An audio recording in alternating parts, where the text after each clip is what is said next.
Hola a todos, mi nombre es Cintia Echevarría y en esta oportunidad vengo a presentarles y desarrollar el género épico. La épica es uno de los géneros literarios más importantes y significativos en la historia de la literatura.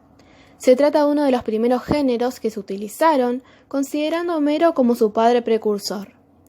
Este género se caracteriza por ser un texto en verso que narra las hazañas y aventuras de un héroe que puede ser histórico o mitológico, casi siempre en un entorno bélico.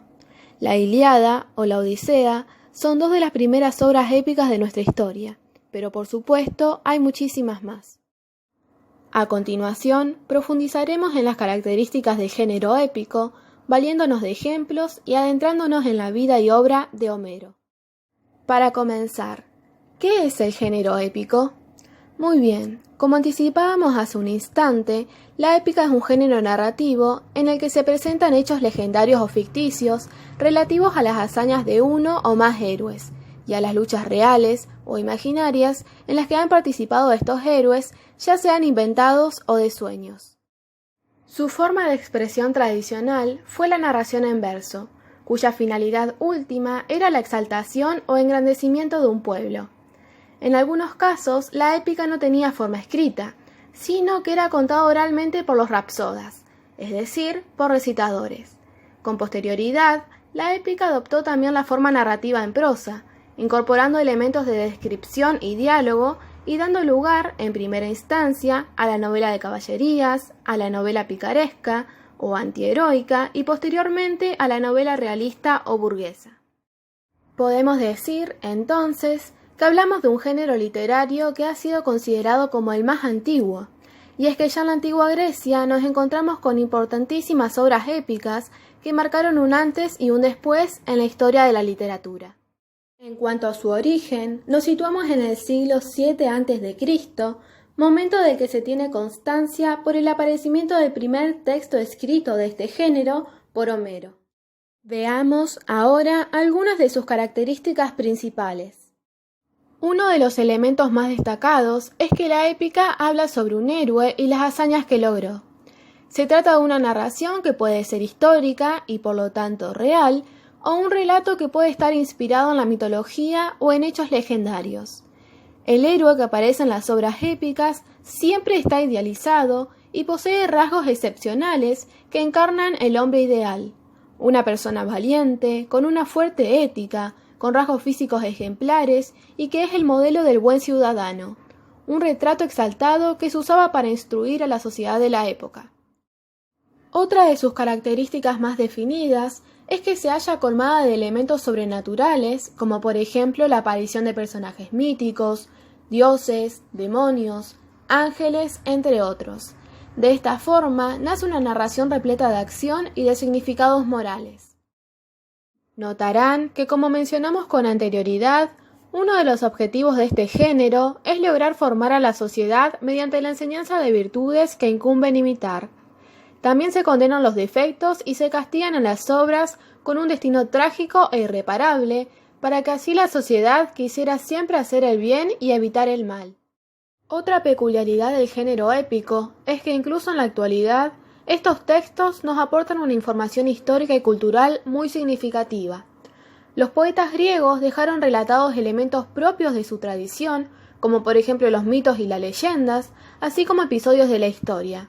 Gracias a estos poemas narrativos, hoy en día podemos conocer una gran cantidad de tradiciones en todo el mundo. Además, normalmente, las obras épicas giran en torno a un tema bélico, es decir, las hazañas que se narran se incluyen dentro del desarrollo de una guerra o contienda militar. En este ambiente es donde actúa nuestro héroe y donde tienen lugar todas las subtramas que encontramos en el poema.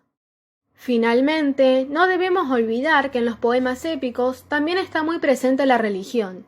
De hecho, los dioses suelen jugar un papel esencial en el desarrollo de la trama y es finalmente quien determina la acción del personaje principal. Aquí es donde se encuentra el pozo moral de la obra, ya que los dioses son los que tienen la capacidad de juzgar las acciones de los hombres. Iniciamos con el autor. Homero es el nombre dado al Aedo, así se llamaba en Grecia a estos artistas, a quien tradicionalmente se atribuye la autoría de los principales poemas épicos griegos, la Ilíada y la Odisea.